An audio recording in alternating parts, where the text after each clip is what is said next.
When you're laying pavers, there's a few things you need to get right for a successful job. The first thing is the way you handle them. You'll notice when they turn up onto the job site, they're well packed, and there's a good reason for that, because you don't want to scratch them or chip them, so make sure you just handle them very carefully. And what I like to do when I'm stacking them near where I'm working is go back to back and top to top.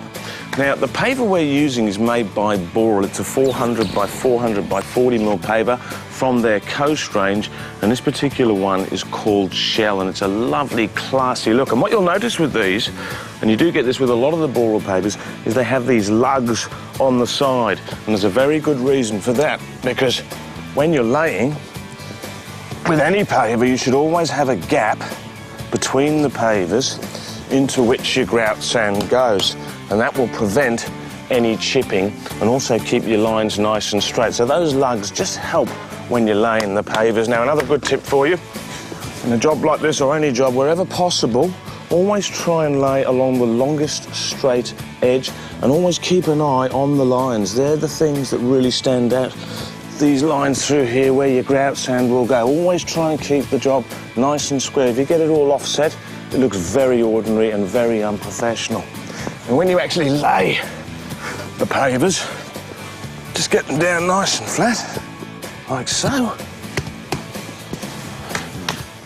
and keep an eye on them.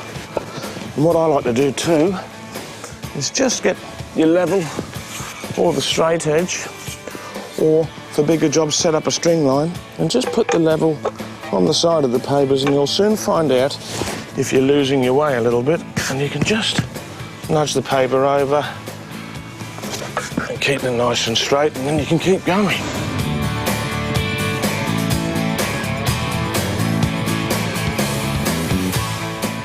Okay, now that the pavers are all down, you just need to check all the lines and make sure the pavers are nice and square, and then come through with the rubber mallet and just tap them down so they're all nice and level. All right, I'm near the end of the paving job now, just tapping down a few pavers, and here's a great tip for you. If you're using a light coloured paver, like these classy Boral numbers, or maybe sandstone, always go with a white rubber mallet, not the big black one like this. And the reason for that, pretty obvious.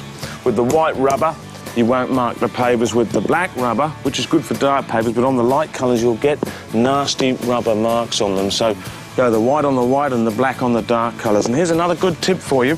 When you're tapping them down, you need to have your hand on the paver to stop it moving around. And if it's a bit late in the day and you're getting a bit tired, and this has happened to me heaps of times, you come in there and you'd be surprised how easy it is to actually bash your thumb with the mallet.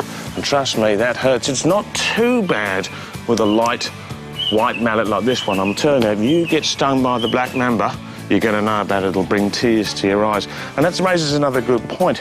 If it's late in the day, whether you're operating power tools or whatever, even the rubber mallets, and you're getting a bit tired, that's when accidents can happen. So if you feel yourself getting tired, maybe it's best to pull up stumps and start fresh tomorrow morning.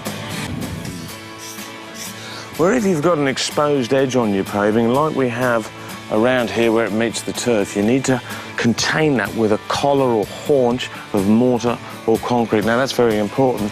And what I always like to do is just bring it up to the top of the paver where it's at the joint, and that way when you put your sand in, the sand won't wash out. It doesn't have to be too extreme in this case, because the turf's going to come up and meet it, but the collar or haunch will lock in the sand, lock in the pavers, and then we're ready to move on to the next job.